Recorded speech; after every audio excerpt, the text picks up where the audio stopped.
siang, jumpa lagi dengan Forum Sawu Bermadhab Semolo Waru. Siang kali ini kita kedatangan tamu narasumber. Ada Clement di sana, lalu ada Pak Lukman, ada Angga, dan ada Tretan Kacong Solikin. Kita akan membicarakan tentang larangan. Oh, enggak ada larangannya, ganti tema. Kita akan bicara tentang air. Kita bicara tentang air mineral yang hari ini banyak dikonsumsi oleh masyarakat. Pertama, saya ingin minta pendapat kepada teman-teman berkenaan dengan air ini. Ini ada yang tentu paham sekali dengan konstitusi. Tapi sebelum ke sana, air ini sejatinya diperlakukan bagaimana oleh masyarakat, oleh negara, oleh industri. Nah, kepada Mas Angga, tolonglah kita ini diberi wacana. Janjane air itu apa sih? Monggo.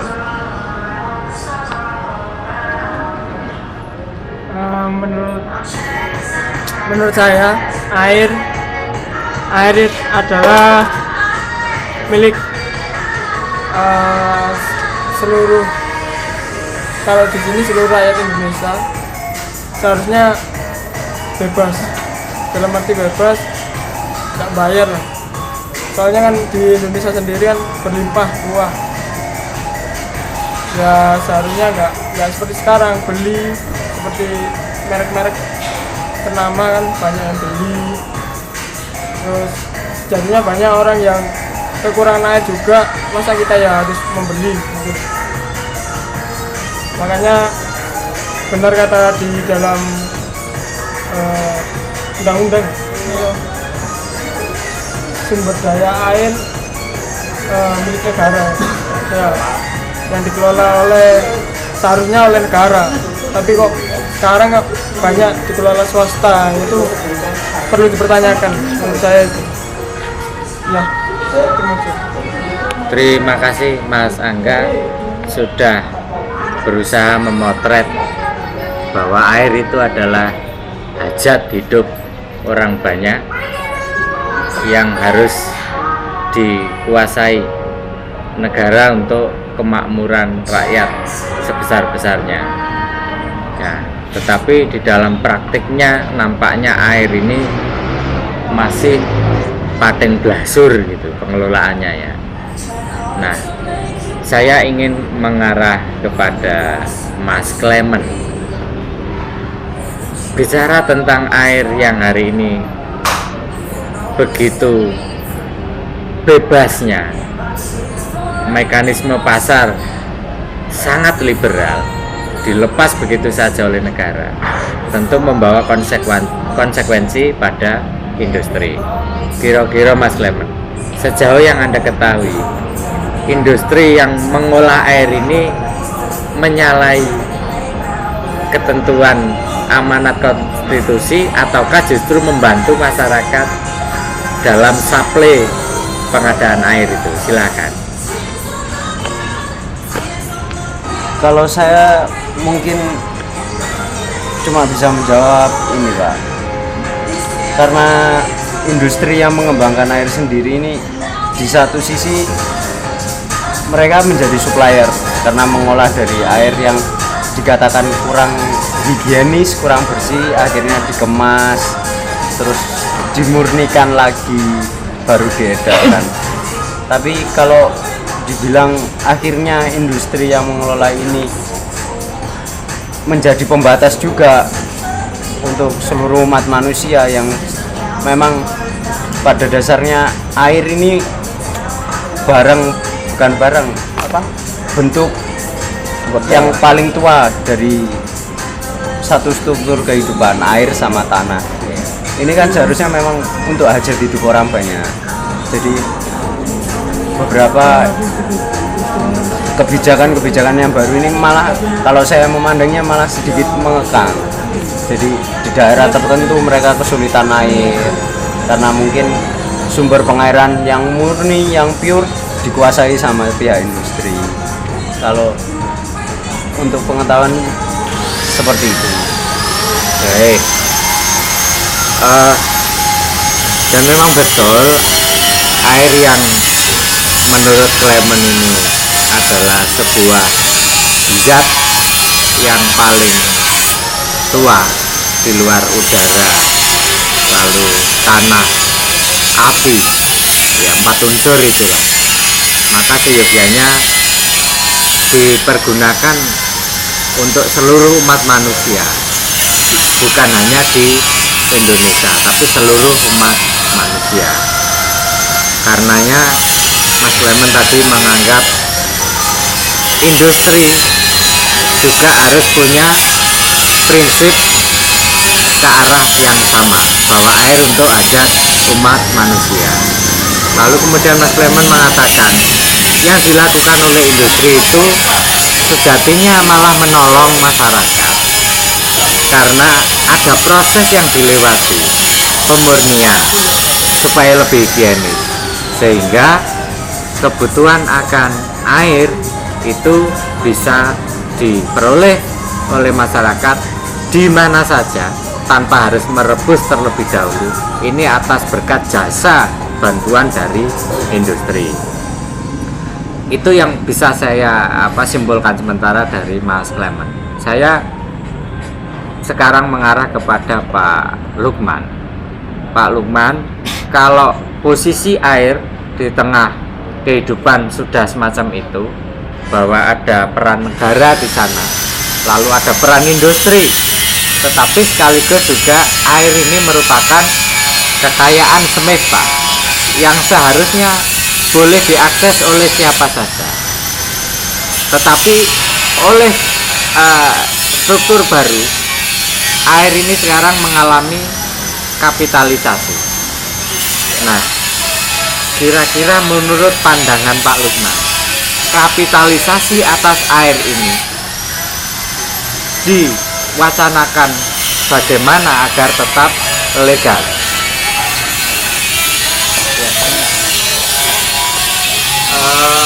Benar, memang air itu saya pikir kok ya dia memang termasuk dalam salah satu zat pembentuk kehidupan. Jadi kalau nggak ada air belum tentu kehidupan ini ada. Artinya manusia sangat tergantung sekali oleh eksistensi air atau produksi air baik dari alam maupun yang manufaktur. Artinya ada proses penyulingan, ada proses pemurnian yang kemudian dikonsumsi manusia. Itu satu siklus yang atau kolaborasi yang menarik, yang baik saya kira. Tapi di sini yang sejauh yang sudah dijelaskan tadi, saya pikir persoalannya masih bukan menjadi persoalan. Saya melihatnya malah bukan menjadi satu persoalan yang penting. Ketika air itu ya memang sejatinya memang air itu salah satu unsur yang begitu vital gitu bagi manusia. Cuman yang saya agak aneh gitu terbesit di pikiran saya itu perbedaan nilai air di setiap negara. Air mineral di luar negeri itu harganya jauh lebih mahal daripada air mineral yang ada di Indonesia. Makanya orang bule itu kalau beli air mineral aqua di Indonesia itu seneng mereka, karena harganya murah. Lah orang-orang luar negeri ini kan penggila air mineral, air putih gitu. Mereka jauh lebih suka air mineral daripada mungkin air yang berupa sudah racian teh atau sirup seperti itu yang berwarna yang sudah dikombinasikan dengan zat-zat lain. Mereka terutama negara-negara barat ya, nah yang Jerman, Perancis yang suka backpackeran itu kan mereka selalu sangu air mineral. Nah ketika datang ke toko-toko, ke mall-mall, ke kios-kios di Indonesia, yang pertama kali dibeli adalah air mineral karena harganya sangat terjangkau. Nah kekayaan alam yang kita miliki di Indonesia itu sebenarnya sangat menguntungkan bagi rakyat Indonesia karena air aksesnya begitu mudah didapatkan. Seharusnya akses terhadap air yang sangat mudah ini juga tidak menjadi persoalan gitu bagi rakyat Indonesia.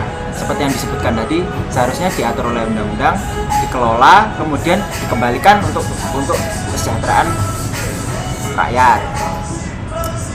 Nah, tapi melihat kenyataan yang harga air memiliki nilai yang luar biasa berbeda gitu ya dari zaman ke zaman. Saya masih ingat salah satu merek air itu kan dulu dikemas dalam bentuk mineral itu, kalau nggak salah dalam periklanan pernah ada tayangan klasiknya, saya masih pernah lihat gitu, tayangan klasiknya itu masih berbentuk berwarna hitam putih gitu. Itu diedarkan seperti penjual toko kelontong gitu, penjual toko keliling gitu. Air mineral gitu. Sampai saat ini, sampai pada akhirnya air ini begitu merebut perhatian masyarakat, menjadi sangat komersial, bahkan masuk ke industri-industri besar. Artinya kita sudah tidak lagi merebus air, terus kemudian mencari air yang jernih lagi. Cukup membeli di toko atau kios, kita sudah mendapatkan air mineral dalam bentuk galon atau dalam bentuk kemasan yang sudah langsung bisa siap dipakai. Lalu kemudian yang menjadi hal yang penting, hal yang menarik itu, saya justru melihat dengan adanya keunggulan-keunggulan yang ada, seharusnya kesejahteraan masyarakat lewat adanya kemudahan-kemudahan tersebut yang didukung oleh alam itu juga ikut terdongkrak gitu. Artinya para pekerja yang diserap oleh industri-industri di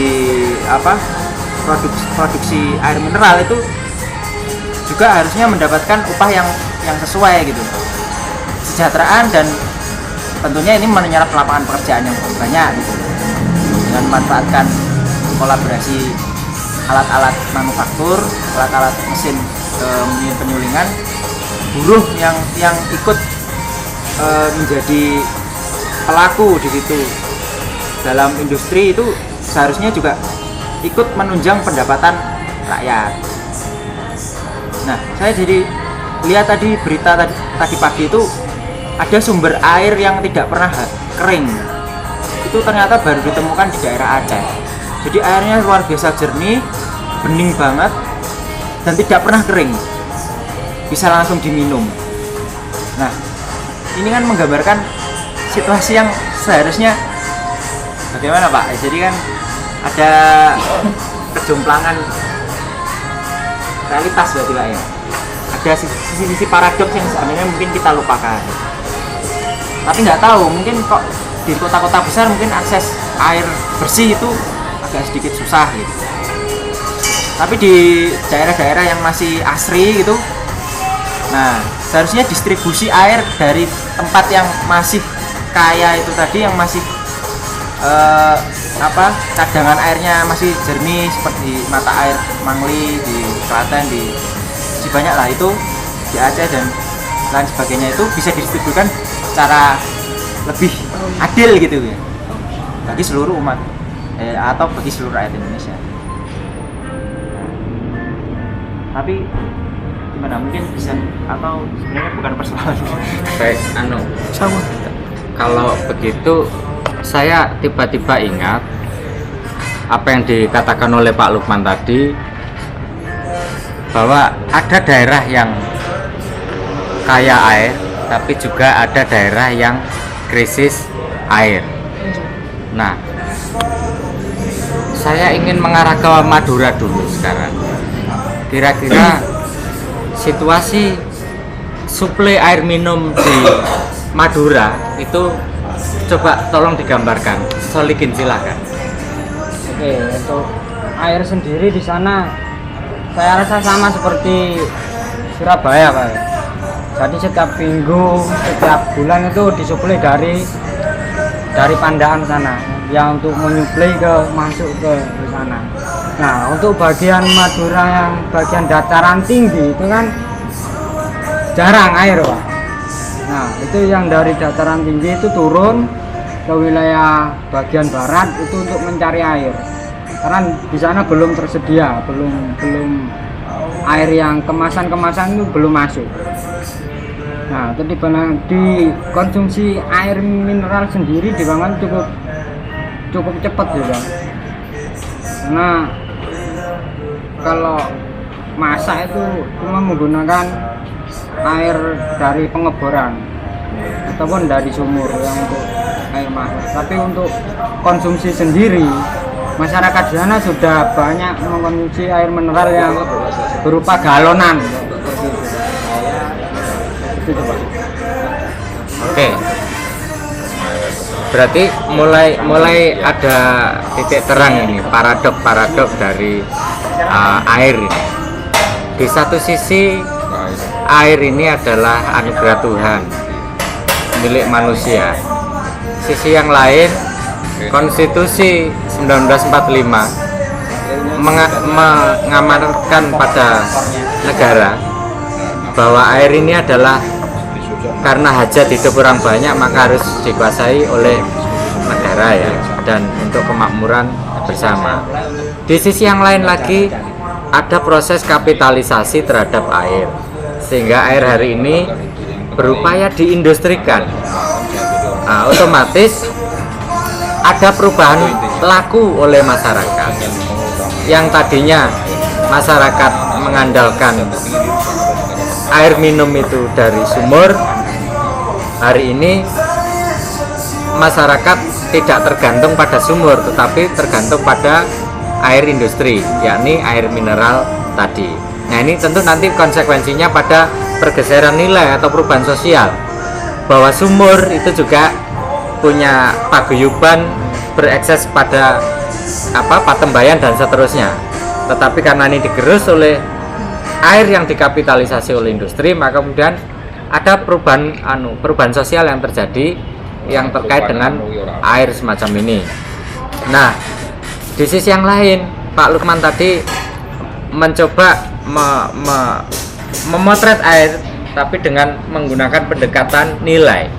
Saya jadi teringat David Ricardo bahwa nilai suatu barang itu bisa ditentukan bukan hanya oleh seberapa besar tenaga kerja itu membutuhkan biaya untuk memproduksi satu komoditi, tetapi harga komoditi itu juga atau nilai komoditi itu juga bisa ditentukan karena faktor waktu, faktor tempat, faktor substitusi, dan faktor yang lain. Ini ranah ekonomi. Sehingga bisa dikatakan mengapa air begitu sangat mahal di negara-negara tertentu, misalnya di daerah padang pasir atau di Jazirah Arab sana. Tetapi air mineral mengapa lebih murah di Indonesia? Mengingat Indonesia adalah daerah yang dilewati oleh deretan pegunungan. Karenanya air kaya raya di Indonesia. Saya ingin mengarah lagi kepada Pak Bambang pergi kepada siapa? Kepada saya sendiri saja. Uraian paradok tadi akhirnya berpuncak pada paradok yang paling akhir, yakni bahwa kita ketahui bersama yang namanya sungai-sungai air di bawah tanah atau yang orang teknik menyebutnya sebagai artesis itu saling terhubung di planet bumi ini. Oleh karena satu sama lain artesis ini saling terhubung, maka konsekuensinya adalah hukum bejana berimbang yang berlaku di sana. Kalau air disedot di titik A, maka otomatis akan mengurangi ketersediaan air di titik B, di titik C, dan seterusnya. Karena keterhubungan hukum bejana berimbang tadi, maka kemudian letak persoalan di sini adalah mengenai keadilan. Adilkah ketika Pandaan itu dihabisin sumber airnya, lalu kemudian pemerintah marah-marah atau LSM marah-marah, luar negeri aktivis lingkungan marah-marah pada satu daerah di Lamongan yang ketika Lamongan mengalami kekeringan. Marahnya menganggap masyarakat Lamongan tidak hemat air, masyarakat Lamongan tidak cinta hutan, sehingga berakibat pada mengeringnya air dan sebagainya. Nah, ini yang selama ini ditutup-tutupi, yang tidak pernah dikuak oleh riset-riset yang pernah ada, atau mungkin saja sudah pernah ada riset tetapi memang ini sengaja tidak diungkap ke publik karena dikhawatirkan mengakibatkan protes atau gugatan-gugatan mengenai keadilan. Keadilan apa? Keadilan yang seharusnya menjadi milik semua manusia di negeri manapun, mengingat hukum bejana berimbang tadi. Sehingga sungai-sungai Artesis ini yang saling terhubung satu sama lain ini pun harus diatur oleh sebuah regulasi yang meliputi lintas, bukan hanya daerah, lintas pulau, bahkan lintas negara. Kasus Timur Timur dengan Nusa Tenggara Timur adalah sebuah persoalan dua negara tetapi berada di satu pulau. Kasus Brunei Darussalam dan Malaysia sebelah timur yang berbatasan dengan Kalimantan Utara juga satu persoalan. Sumatera di ujung paling barat utara berbatasan dengan Singapura dan Malaysia bagian semenanjung Malaka juga satu persoalan. Tentu saja regulasi-regulasi semacam ini diperlukan dalam rangka mengatur keadilan atas air bagi semua pihak. Saya ingin mengarah lagi kepada Clement. Bagaimanakah seharusnya masyarakat yang sekarang sudah mulai melek air mulai dari hulu sampai hilirnya ini memperlakukan kepada pemegang-pemegang otoritas sehingga masyarakat diperhatikan keadilannya? Silakan Clement. Kalau menurut saya pribadi, karena semakin eksistensi dari keberadaan air ini semakin mencuat keluar dan menjadi sebuah fenomena baru di kalangan masyarakat umum, akhirnya jalan keluar yang mungkin saat ini bisa diambil adalah dengan lebih pedulinya masyarakat sendiri terhadap bisa dikatakan sumber-sumber air. Kalau Pak Didin tadi bilang aliran-aliran artesis tadi, karena memang ketika bejana berimbang ini yang seperti dijelaskan Pak Didin bahwa di satu titik ini ketika diambil, dieksploitasi besar-besaran, maka di titik lain ini juga akan berkurang. Dari sini mungkin seyogianya peran masyarakat sendiri mau lebih menjaga dengan cara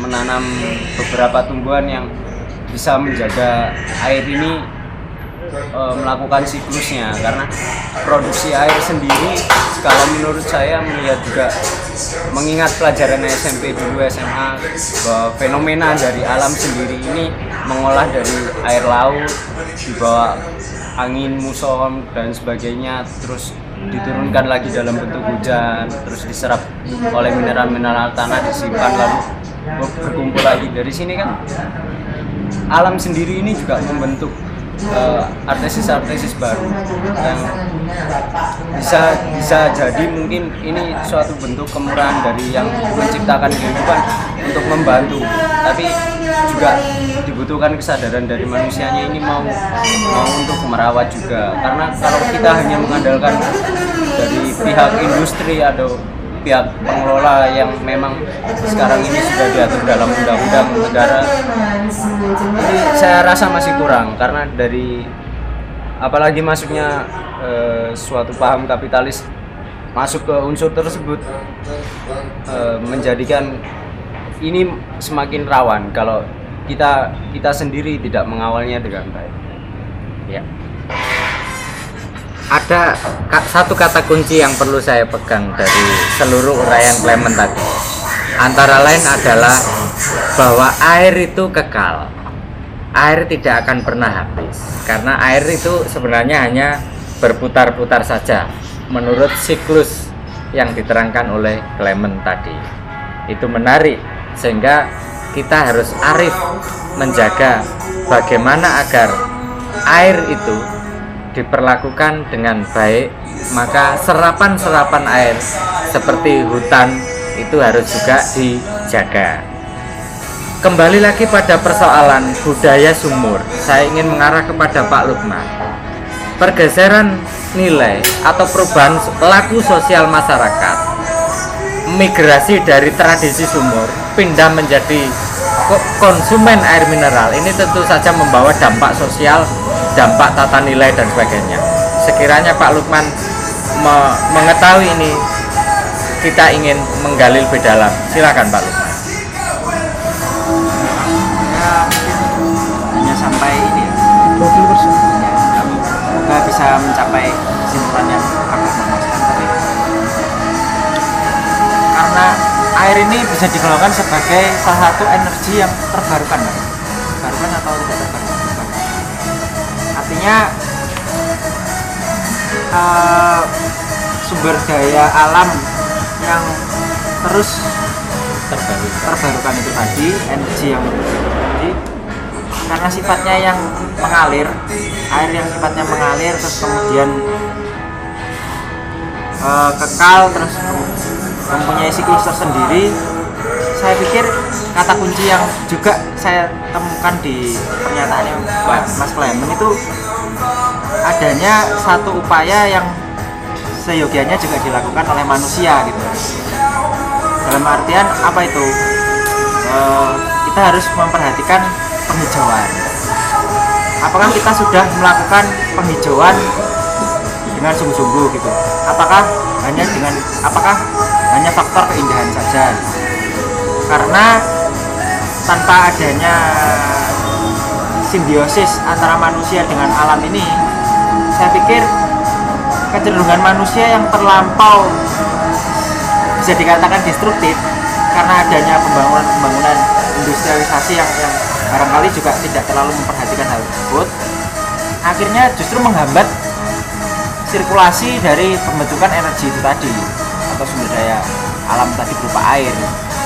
Karena adanya kita fokus dalam penggalian terus menerus, mengambil terus, kita lupa bahwa kita juga harus membantu alam, atau kita juga setidaknya kita menjaga kelestarian alam itu supaya alam juga mampu berproses dengan sendirinya gitu. Adanya sumur yang kering terus kemudian seolah-olah di satu tempat itu sangat sulit akses terhadap air dan krisis air, sempat juga terjadi di wilayah Yogyakarta juga pernah, terus di Lamongan, di berbagai tempat yang sampai airnya itu untuk mendapatkan air saja sampai harus mengantri gitu. Nah, jadi saya pikir ya benar adanya perbuatan yang ada asbabun nuzulnya ya Pak ya. Ada sebab, ada akibatnya itu. Jadi ada sebab dan ada akibatnya, dan segala dan sesuatu yang disebabkan oleh pihak sana mungkin yang menanggung akibatnya adalah pihak yang di lain dimensi gitu, di lain waktu dan tempat. Nah, saya pikir setiap manusia harus sepakat dulu bahwa kita harus berusaha menjaga kelestarian alam supaya energi yang sebenarnya ini seharusnya menjadi energi yang kekal gitu tidak langka gitu. Ya, dengan adanya sumur-sumur yang kering itu kan berarti pertanda ya Pak ya, pertanda, tapi juga karena ulah manusia yang terlalu fokus dengan eksploitasi terus-menerus itu tadi, akhirnya malah jadi mungkin alam jadi marah atau ya, mungkin cukup itu aja. Baik, Pak Lukman tadi semakin mempertebal apa yang dinarasikan oleh Clement, apa yang diterangkan oleh Solikin. Tapi ada yang belum terungkap Pak Lukman di sana, yakni mengenai tradisi sumur. Saya ingat zaman dulu itu ono unen-unen ngene Pak, sak kasur, sak dapur, sak sumur. Jadi ibarat ini sebenarnya dalam ilmu sosiologi termasuk paguyuban Pak. sebuah masyarakat yang ikatan-ikatan relasi-relasinya itu dipertahankan oleh komoditi, oleh benda. Kalau suami istri satu kasur, mungkin tambah anak-anak yang ikut tidur, ganggu bapaknya beneran jam mana ya. Kalau menantu dan lain sebagainya itu satu kakek nenek, tetangga itu satu sumur, sehingga ada relasi-relasi yang dijalin oleh masyarakat berkat adanya sumur. Begitu sumur sekarang digerus menjadi air mineral, maka tradisi rukun dengan tetangga hari ini mulai berkurang juga. Itu tidak terungkap. Sebenarnya banyak hal dari air ini yang akan terkait dengan tradisi sumur tadi, maka saya ingin minta pendapat teman-teman. Benarkah industri atau kapitalisasi air mineral ini ternyata dampaknya sangat dahsyat, berpengaruh pada tata nilai dan hubungan-hubungan sosial? Kira-kira bagaimana? Pak Lukman dulu, monggo. Ya, kalau dilihat dari perspektif perpindahan nilainya sangat terlihat sekali ya. Jadi yang tadinya orang-orang itu mungkin tergantung atau setidaknya dia memiliki kedekatan dengan tetangga atau dengan wilayah di satu wilayah gitu, akhirnya digantikan oleh nilai-nilai yang sangat individualistik itu tadi, karena masuknya kapitalisasi terhadap air. Jadi ibaratnya dulu itu sumur yang jadi medium untuk memperekat kesatuan atau memperekat hubungan sosial setiap warga gitu, akhirnya mulai digantikan gitu. Nah, mungkin hal seperti ini bisa digambarkan oleh Mas Bintang misalnya di wilayahnya Mas Bintang mungkin memang terjadi hal demikian gitu. Gimana Mas Bintang? Ya, kalau di tempat saya sendiri, khususnya di Ponorogo, mungkin untuk lingkup kota di Ponorogo ini kan sudah jarang untuk dari masyarakat ini mengambil air melalui sumur. Nah, kebanyakan di wilayah-wilayah pelosok yang antara lain di daerah Bulung, Rayun, Soko, dan daerah pegunungan lainnya. Nah, untuk nilai-nilai sosial yang saya ketahui di sana saat ini masih terus berlangsung meskipun sumur itu kering. Jadi warga itu tetap antri untuk menunggu meskipun sumber air di sana itu masih sedikit. Jadi melimpah waktu musim hujan saja. Nah, jadi untuk air sendiri warga sebenarnya tidak kebingungan, tapi jarak tempuh ataupun akses itu memang sulit. Nah, disitulah warga biasanya saling bantu membantu dalam hal untuk saling berestafet dalam dalam membantu warga lainnya untuk disalurkan ke rumah-rumah warga. Jadi air di sana memang kalau di daerah pegunungan itu memang agak sulit, tapi akses dan sosial warga itu tetap erat di sana. Mungkin itulah yang menjadi kerekatan atau kerukunan antar satu desa dengan desa yang lain warganya. Jadi itu. Mungkin itu dulu dari saya, mungkin nyambung lagi nanti untuk masalah air ini, monggo. Baik, saya pikir yang digali oleh Bintang tentang kondisi air di daerah itu nampaknya juga punya pengaruh sedikit banyak. Nah, terkait dengan gaya hidup manusia modern hari ini yang suka sekali dengan penggunaan bahan-bahan bangunan, sehingga ini juga turut mempengaruhi. Di satu sisi orang meninggalkan sumur karena kapitalisasi air, akhirnya sumur-sumur ditutup semua. Semua sekarang hari ini mencari sumur sulit.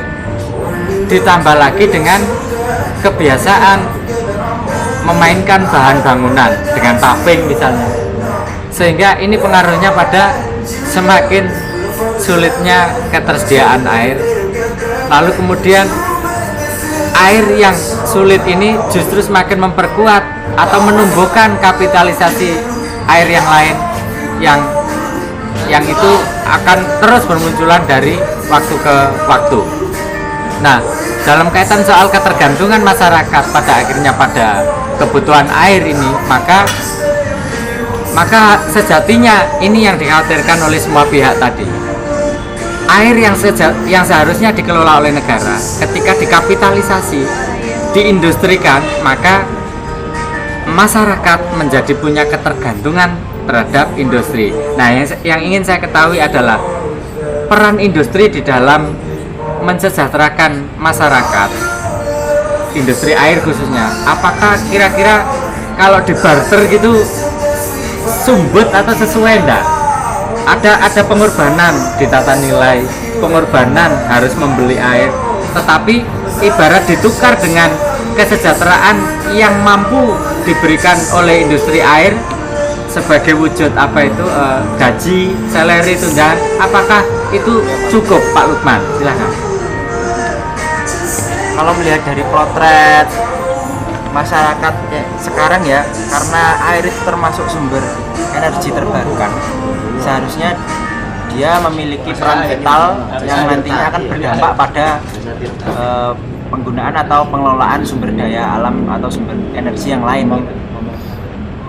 Tapi dilihat dari dampak yang kita lihat sekarang itu seharusnya tidak seperti ini gitu. Artinya dengan adanya berbagai macam jenis merek air mineral yang juga semakin bermunculan, artinya ada kompetisi di situ. Memang besarnya pengorbanan rakyat dari perpindahan nilai antara penggunaan sumur terhadap penggunaan air industri, itu juga pengorbanan yang sangat transformatif gitu. Artinya ini sesuatu yang berproses terus menerus, tapi kadang-kadang kita lupa bahwa ini terus menggerogoti hal-hal yang sebenarnya pada muaranya itu akan berdampak sangat besar gitu. Artinya kita harus memperhatikan bagaimana kesejahteraan yang sudah kita rasakan itu seharusnya adalah cerminan dari perilaku produksi air mineral di industri air gitu. Nah, kalau melihat penggunaan air demikian hingga menjadi beberapa pengolahan energi yang lain, misalkan dalam pembangkit listrik, tenaga air dan penggunaan air di sektor-sektor yang lainnya, seharusnya kesejahteraan masyarakat itu juga menjadi terekspos gitu, terdongkrak gitu.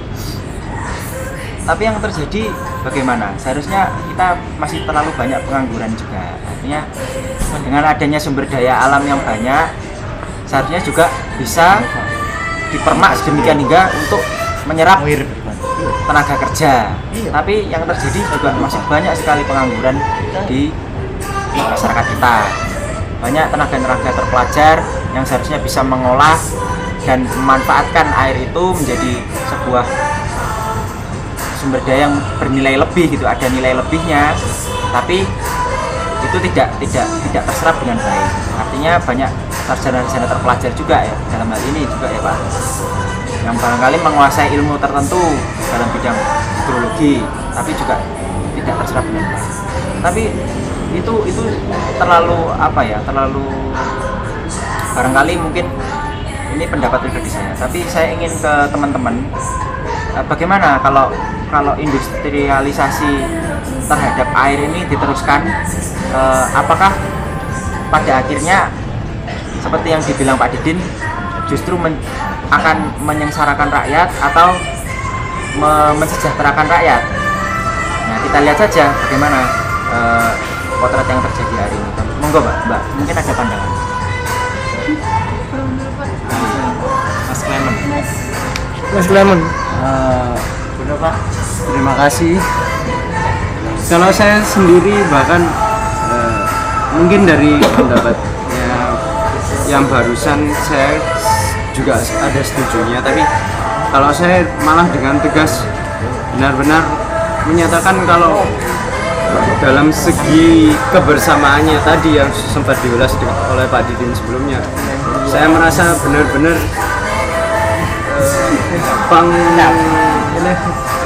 pengelolaan ini malah menjadikan suatu hambatan ya, karena dari segi afektifnya sendiri, kedekatan psikisnya antara satu warga dengan warga lainnya ini benar-benar berkurang secara drastis, terutama apalagi dalam kemasan botol mineral-mineral yang ada saat ini. Benar yang dikatakan oleh Pak Didit, ini jadi satu penghalang agar satu warganya itu bisa bertemu dengan warga lain. Kalau dulu keinget dengan cerita dari orang tua, kalau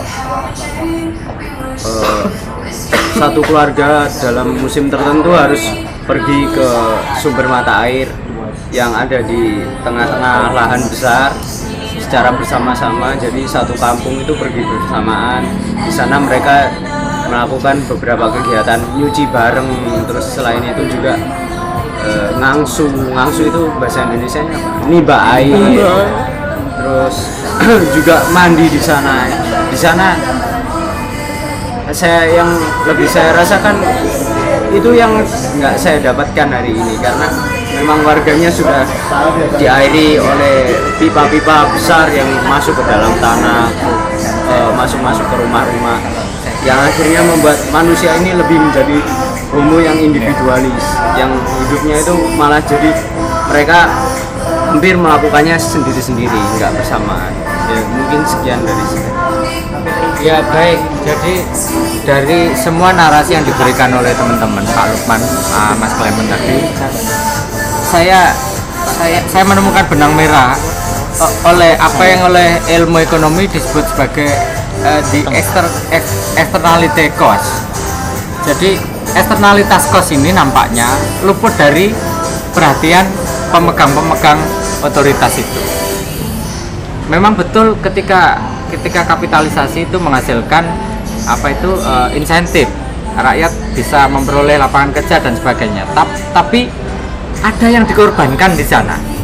Pengorbanan rakyat yang sedemikian besar bukan hanya pada sumber-sumber air, tapi juga mengalihkan gaya hidup, mengalihkan tata nilai, dan hancurnya kerukunan antar tetangga ini ditukar dengan kesejahteraan yang menurut kita tidak seberapa itu, dan skupnya sangat kecil. Ingat tadi itu air itu sedemikian luas terhubung satu sama lain. Tentu saja eksternalitas cost semacam ini harus juga menjadi perhatian ketika mau merumuskan sebuah kebijakan tentang pengelolaan sumber air. Nah, terkait dengan pengelolaan sumber air, saya kok jadi ingat perusahaan daerah air minum PDAM. Mas Haika Iqbal, bisakah kita mengatakan bahwa adanya PDAM itu artinya adalah pengoperan pengambil alih amanat negara melaksanakan konstitusi 45 oleh daerah? Silakan Haikal Iqbal Pak. Apa namanya, PDAM ini diakui atau tidak bahwasannya PDAM tersebut juga bisa menyumbangkan sedikit meringankan beban dari masyarakat, di mana khususnya di perkotaan PDAM adalah menjadi salah satu sumber air yang dibutuhkan oleh masyarakat, meskipun itu tidak menyeluruh atau tidak bisa bermanfaat secara sebaik-baiknya. Nah, untuk yang menjadi kekurangan PDAM termasuk di perkotaan ini adalah yaitu air yang digunakan yang diolah oleh PDAM tersebut hanya bisa digunakan untuk keperluan non pokok seperti mandi dan mencuci. Untuk keperluan minum, air dari PDAM tersebut bisa dibilang tidak layak. Dan masyarakat perkotaan biasa menyebutnya PDAM tersebut sebagai perusahaan dagang air mandi karena tidak bisa digunakan untuk minum, hanya untuk mandi dan mencuci. Sekian dan terima kasih. Baik, terima kasih kepada Iqbal yang pendapatnya saya pikir amat kritis ya, kritis tapi konstruktif, karena selain dia berbaju atau berkaos Jasa Tirta mohon maaf, tetapi dia juga melakukan otokritik yang sangat konstruktif saya kira. Nah, terkait dengan kritik-kritik yang dilancarkan oleh Iqbal kepada perusahaan dagang air mandi tadi, maksud saya perusahaan daerah air minum tadi, apakah ini merupakan sejenis kapitalisasi dalam wujud lain lagi? Kalau tadi kan perusahaan-perusahaan industri air minum, mineral. Nah ini ada PDAM, apakah ini juga layak untuk disebut sebagai industri atau kapitalisasi air minum dalam wujud atau jubah yang lain? Silahkan Pak Lukman. Sekali lagi. Satu otokritik yang menarik ya. Jadi saya jadi teringat, coba kita agak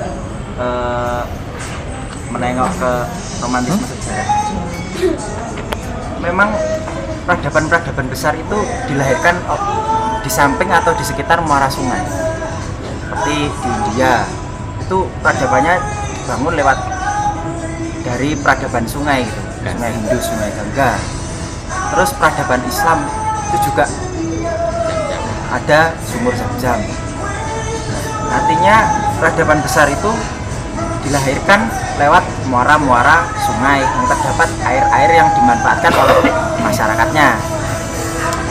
Nah, pengelolaan air yang tepat sasaran dan tepat guna itu membentuk satu konstruksi sosial di mana peradaban itu terus melenggang maju menuju ke masa kejayaannya masing-masing. Nah, saya tidak tahu kita ini berada di fase mana. Nah, kalau melihat industrialisasi mata air dan penggunaan dan pengelolaan sumber mata air menjadi sebuah industri manufaktur, kemudian dikembalikan kepada rakyat melalui mekanisme pembayaran yang sedemikian hingga yang grafiknya saya kira kok semakin lama semakin yang dirasa air kan semakin lama semakin mahal ya Pak ya. Memang pada kenyataannya air itu mahal, bahkan tidak hanya di Indonesia, di luar negeri pun mahal. Tapi di negara-negara yang mungkin sudah melampaui zamannya, saya pernah melihat atau mungkin dari tayangan-tayangan televisi itu air yang keluar lewat wastafel itu bisa langsung diminum. Itu mungkin di negara-negara maju ya, airnya memang kualitasnya benar-benar kualitas yang paling baik atau setidaknya dia memenuhi standar kesehatan untuk rakyat itu. Tapi kalau di Indonesia, konon penelitian itu kan sudah mengatakan kualitas air di negara kita ini kan kualitasnya bisa dikatakan kualitas nomor 2. Artinya enggak, maksudnya kualitas unggulan gitu. Mungkin kalau jenis kandungan mineral yang ada di sumur Zam-Zam itu yang digunakan untuk tradisi keagamaan itu memang mengandung unsur-unsur ion-ion mineral yang sangat tinggi yang dampaknya sangat baik bagi kesehatan. Nah, Indonesia pun saya pikir di muara-muara atau sumber mata air yang jernih, misalnya kalau nggak salah di Sukuh ya, itu kualitas mineralnya ternyata juga sangat baik. Bahkan ada yang bilang dia kualitas mineralnya nomor 2 setelah Zam-Zam. Artinya apa? Dengan kualitas air yang begitu baik seperti itu, seharusnya juga melahirkan sebuah peradaban yang tinggi ya, seperti itu ya. Nah, tapi karena adanya berbagai macam variasi cerita di bangsa kita, barangkali kita berada di level sekarang ini Pak ya. Nah mungkin nanti untuk penajaman dari apa yang kita bicarakan di sini barangkali balik ke Pak Didin lagi. Monggo Pak. Nah, saya tidak tahu ini penajaman atau justru malah semakin memuai. Dari paparan Pak Lukman tadi saya teringat Pak bahwa peradaban ini dibangun awalnya memang dari sumber air.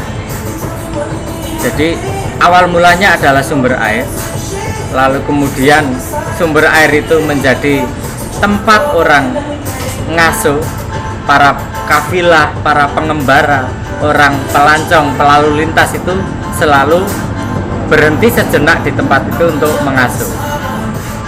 Oleh karena kebiasaan mengasuh ini mengakibatkan persinggungan dari berbagai macam orang, maka terjadilah yang disebut transaksi. Jadi transaksi bukan hanya komoditi, juga mentransaksikan sejarah masing-masing individu. Di situ informasi mulai berkumpul, mulai terhimpun.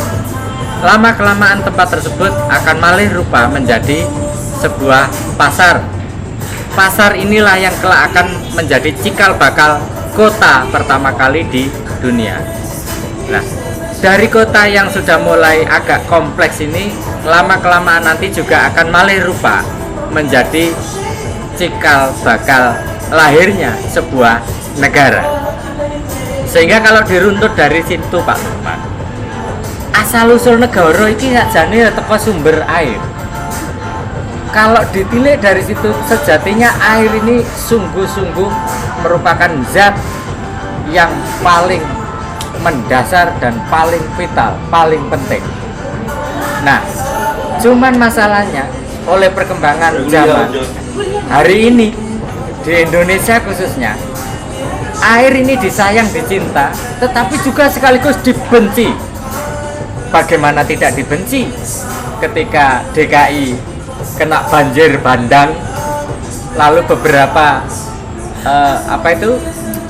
sungai-sungai, daerah aliran sungai itu juga ikut tergenang air.